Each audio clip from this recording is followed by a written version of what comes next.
our honored guest has arrived, we can begin. Yes. All right. Yes. Martin Luther King Day.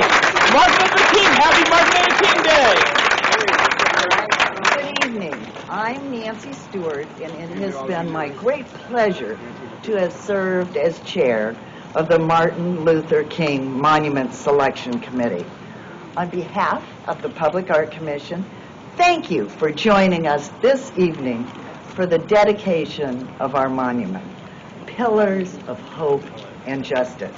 All right. But before we do that, let's extend a warm thank you to our musicians, the Believe in a Dream.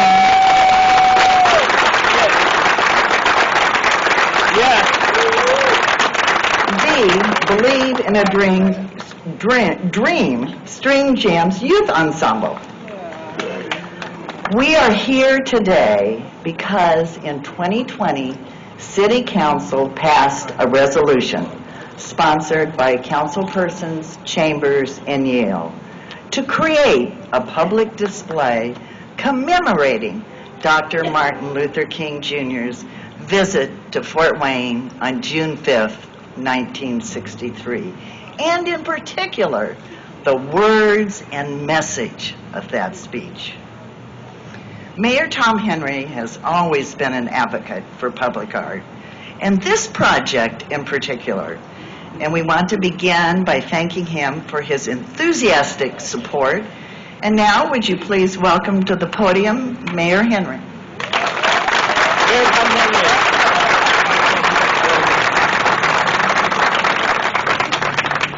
Thank you, Nancy, and good afternoon. Good afternoon, Mayor. What a great day to cut the ribbon on this monument. You know, it's been said that economic development consists primarily of financial incentives and bricks and mortar and job creation and retention, and all of that is true.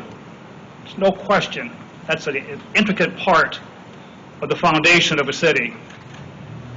But more and more, it's becoming the quality of life of the community and what a community can offer its residents beyond the extrinsic value of living in the city. All right. We need to look at the intrinsic value as well. Fort Wayne has prided itself over the past several years of making a statement in the area of arts and culture. And we're going to continue to do that. And not just make a statement for all of us that we believe in the arts and the culture as an important part of our community, but we want others to know as well. We've been blessed with a number of murals that have been painted throughout our community, and several other monuments signifying our recognition of certain people that have made a huge contribution to our community. But my friends, there's nothing like this. All right. I was talking to Mr. McGill earlier, Bill McGill, and he said as well, he's been all over it. There is nothing like this. All right. All right. So those of you who are blessed enough to be able to travel throughout our state, throughout our country, I submit to you that Fort Wayne has something truly unique. That's right. Yeah. Something that's going to be an attraction to bring others to our community to not, again, just recognize what a beautiful city Fort Wayne is in general, but how we believe in the arts and how we're passionate about making sure that arts and culture are not only present to all of us today, but for generations to come. All right. All right. That's really what it's all about. All right. All right. So thank you all so much for giving me the opportunity, and again, Nancy and her team, they need to have a round of applause. They have really stepped up on this one.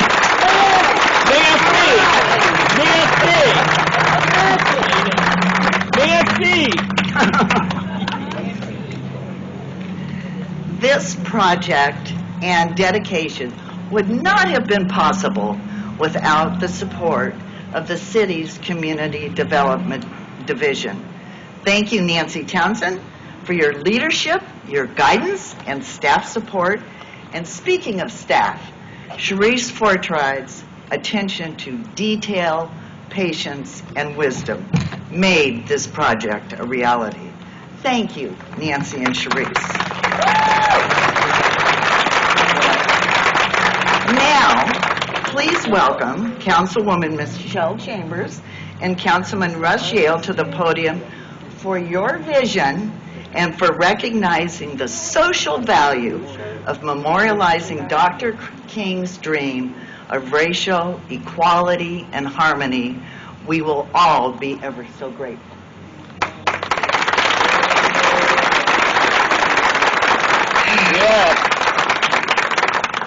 Greetings, beloved Fort Wayne community. What a joyous day to be here. Today we gather to commemorate a monumental milestone in the history of our city. 60 years have passed since the great Martin Luther King Jr.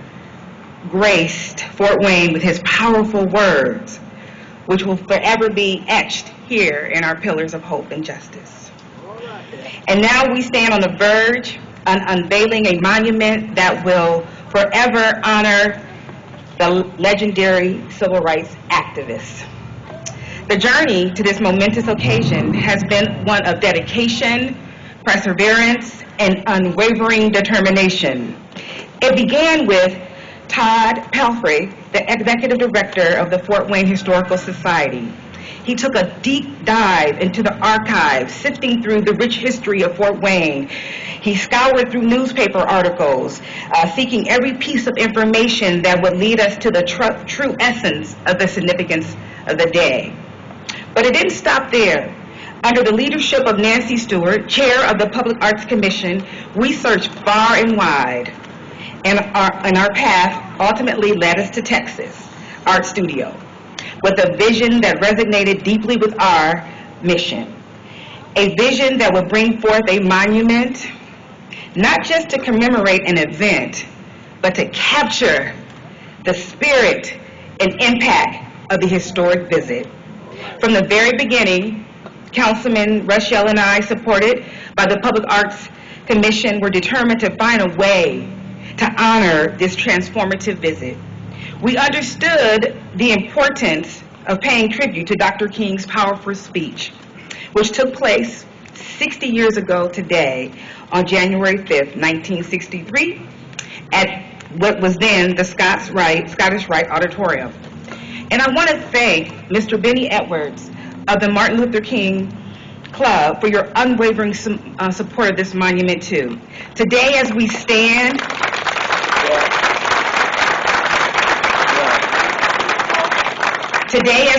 on the cusp of unveiling this long-awaited monument, we are reminded of the significance of Dr. King's message. His words echoing through the halls of history, continuing to inspire to strive for equality, justice, and unity. His legacy serves as a beacon of hope, guiding us on an ongoing fight for more inclusive and equitable society. This monument is more than just a structure of stone and metal. It symbolizes our commitment to carry forth Dr. King's legacy, to ensure that his dream lives on the hearts and minds of future generations. As Councilwoman at Large, I am honored to have been a part of this incredible journey. Together, we have embarked upon a mission to celebrate the remarkable impact Dr. King's visit, and to remind ourselves that his message is as relevant today as it was 6 decades ago. Today, let us come together in celebration and gratitude. Let us honor the memory of Dr. Martin Luther King Jr., a true champion of justice and equality. And let us recommit ourselves to building a society where the principles he fought for are not only remembered, but embraced in every aspect of our lives. I thank you, and let us continue to march forward, hand in hand, towards the future that embodies Dr. King's dream of justice for the entire nation. Thank you.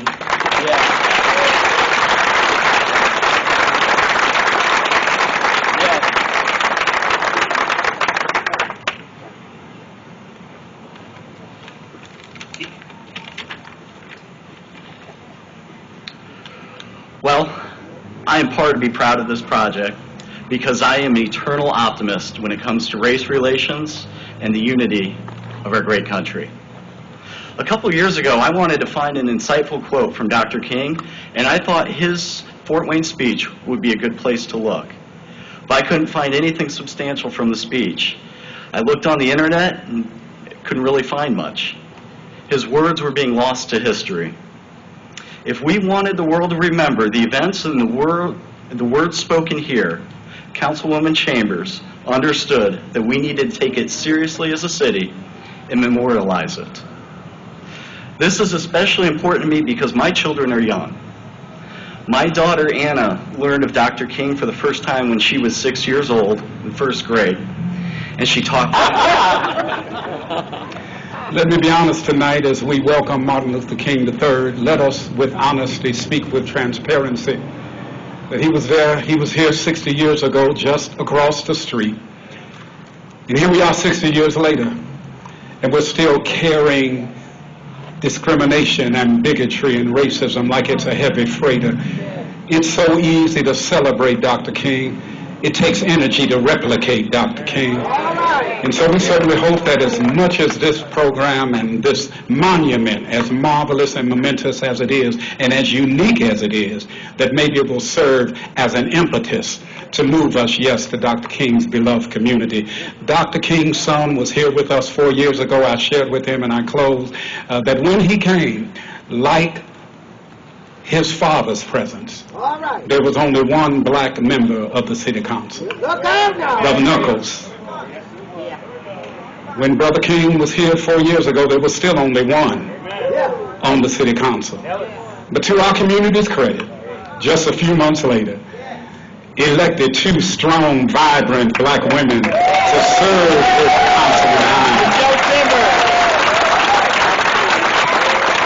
And so Fort Wayne, you've made some progress, but it's an ongoing process if we're going to reach the promised land. Come on, those of you that aren't standing, stand to your feet. Let's welcome my friend, brother beloved, Brother Martin Luther King III. Welcome to Fort Wayne. Welcome to Fort Wayne. Welcome to Fort Wayne. Yeah. Good evening. Good evening. Let me thank God for the opportunity to join you today as this monument is dedicated. All right. First, to Mayor Henry, good to see you again. All right. The entire council, all of the council members that are here, to all elected officials here today, to Nancy Stewart for your great stewardship. Certainly to Benny Edwards, and of course our dear friend Dr. Bill McGill. Yeah. I'm going to be brief because we have another program. All right. But it is wonderful to be back in Fort Wayne at this particular occasion because there are monuments, statues, and honors availed to my dad and mom now, Look out. really in places around the nation and world. But I think, to my knowledge, this is one of the first that has the words of his message that was done in this community. All right. And so, let me thank Mr. Lee and Mr. Albritton for what they have created. Artists do amazing work. And the biggest hope is that this monument inspires this community to be even better. Because it really is about those who are coming behind us. You know, it said, Mr. Mayor, the great politician plans for the next election, and I understand you shortly may become the longest-serving mayor of this community. Congratulations in advance. So it says the good politician plans for the next election, but the statesperson plans for the next generation. And we need to keep that in our minds, because our nation is not where it should be. 60 years after my father was here in June 5th, 60 years ago. 60 years after he delivered his profound vision on August 28th of 1963 that is known all over the world. I don't know if I totally appreciated that. My mother used to tell me, and this just some context, not to brag, but the King holiday is observed in over 100 countries. We're just one. Over 100 around the world. Some years ago, I was in Bosnia, and I went to the second largest city called Tuzla in Bosnia. And in Tuzla, an Eastern European city, City Hall is on Martin Luther King Jr. Drive.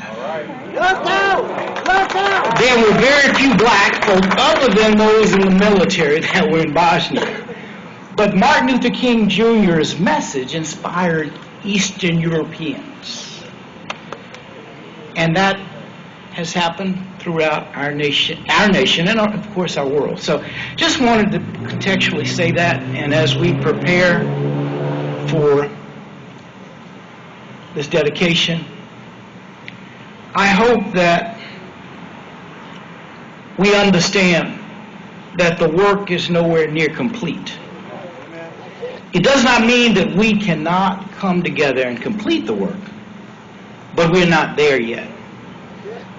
Yes, Dad did talk about his 4 little children living in a world where they would not be judged by the color of their skin, but by the content of their character. But he was really talking about not just his 4 little children.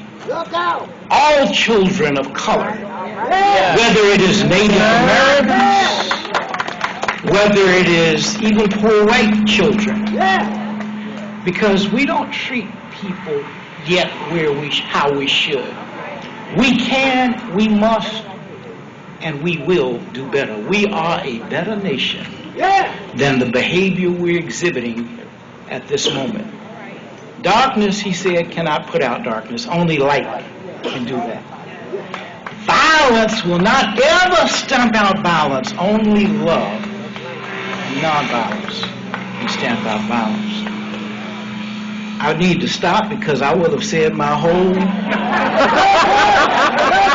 group of remarks that I planned to say over there.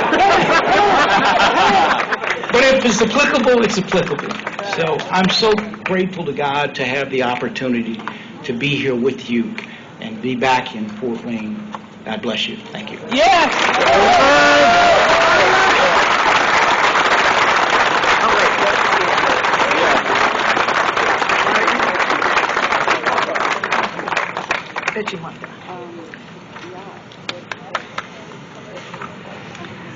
Before we cut the ribbon, I would like to thank our dedication event sponsors, the City of Fort Wayne, the Fort Wayne Public Art Commission, Arts United, Canterbury Schools, Jonathan Hancock Lecture Series, and the University of St. Francis and Sweetwater.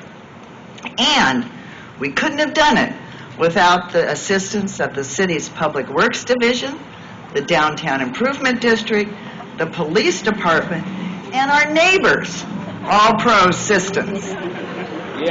We are also thankful for the teams of contractors and installers that made this beautiful monument and public space a reality. Metal Lab Studios, DHM Contracting, Malott Contracting, Harlow Enterprises, and Merge Studios. Thank you all.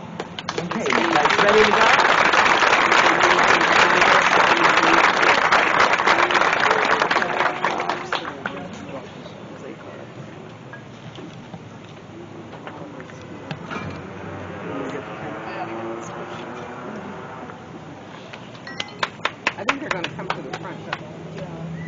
chair is not here? This is for... I like it, Tony? Yeah, I like it. All right. Good, good. I'm glad you like it. You going across the street? I will after this. As soon as you're ready. Yes! Sorry. Oh no. Come on. Takes a little getting organized. Yes. Take your time. Take your time. Are we all ready? What? Okay, on the count of 3. 1. 1, 2, 3. Yay!